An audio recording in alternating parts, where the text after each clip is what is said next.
জ্বালানি তেল নিয়ে গ্রাহকদের ভোগান্তি যেন বাড়ছেই। দেশের বিভিন্ন জেলায় ফিলিং স্টেশনে লম্বা লাইন ক্রেতাদের। রেশনিং পদ্ধতিতে বিক্রি হচ্ছে তেল, বন্ধ রয়েছে অনেক পাম্প। সংশ্লিষ্টরা বলছেন তেল সংকটের কারণে ফিলিং স্টেশন বন্ধ রাখতে বাধ্য হচ্ছেন তারা। ডিলারদেরও দাবি, ডিপো থেকে চাহিদা অনুযায়ী তেল পাচ্ছেন না তারা। এদিকে বিভিন্ন জেলায় ডিপোতে মোতায়েন করা হয়েছে বিজিবি। অবৈধ মজুদ ঠেকাতে চলছে প্রশাসনের অভিযান। সিলন টি রপ্তানিতে শীর্ষে।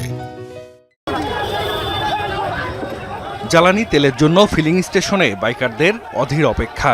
সিরিয়াল নিয়ে কোথাও কোথাও বাকবিতণ্ডা কিংবা হাতাহাতির ঘটনাও ঘটছে নিয়মিত।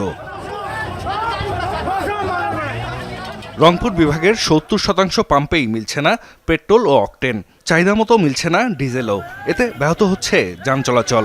রাজশাহী, চট্টগ্রাম, বরিশাল, ময়মনসিংহ ও খুলনা বিভাগেও জ্বালানি তেল নিয়ে ভোগান্তিতে গ্রাহকরা। চাহিদা মতো তেল মিলছে না বেশিরভাগ স্থানেই, বন্ধ রয়েছে অনেক পাম্প।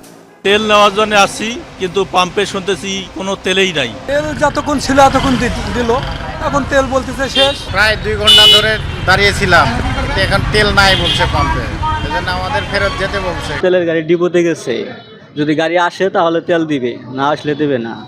পাম্প সংশ্লিষ্টরা বলছেন চাহিদার তুলনায় জ্বালানি তেল সরবরাহ অপ্রতুল। সংকটের কারণে বন্ধ রাখতে হচ্ছে ফিলিং স্টেশন। 10-12 দিন যাবত তেল নেই, এই জন্য আমরা বন্ধ হিসেবে বর্তমানে চলছে আর কি। যে পরিমাণ চাহিদা আছে সে পরিমাণ সরবরাহ আমরা কোম্পানি থেকে পাই না। ডিলারদেরও দাবি, তারা ডিপো থেকে চাহিদা অনুযায়ী তেল পাচ্ছেন না। এ বিষয়ে কথা বলতে রাজি হননি খুলনা, নারায়ণগঞ্জ সহ বিভিন্ন ডিপোর সংশ্লিষ্ট কর্মকর্তারা। এদিকে জ্বালানি তেলের অবৈধ মজুত প্রতিরোধ ও বিপণন ব্যবস্থায় শৃঙ্খলা রাখতে কয়েক জেলার ডিপোতে মোতায়েন করা হয়েছে বিজিবি। বুধবারে পাইছি 5,000, আজকে 10,000 ডিজেল দিছে। চাহিদা পাবে কিভাবে হবে? সরকার তো বলে না তেলের সংকট, তেলের সংকট তো যেই ডিপো থেকে করে। জ্বালানি ডিপোর সার্বিক নিরাপত্তা দেওয়া, ডিপো থেকে পেট্রোল পাম্পগুলোতে সঠিকভাবে সরবরাহ নিশ্চিত করা এবং সীমান্তবর্তী এলাকা দিয়ে যাতে পিওএল পাচার হতে না পারে সেই ব্যাপারে কার্যক্রম গ্রহণ করা।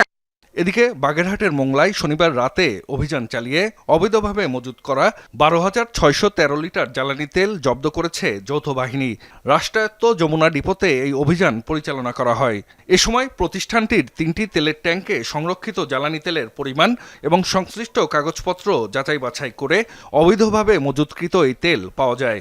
এছাড়া গাজীপুর, গাইবান্ধা সহ আরও কয়েক জেলায় অবৈধভাবে তেল মজুত করায় কয়েকজনকে জরিমানা করা হয় প্রশাসনের অভিযানে।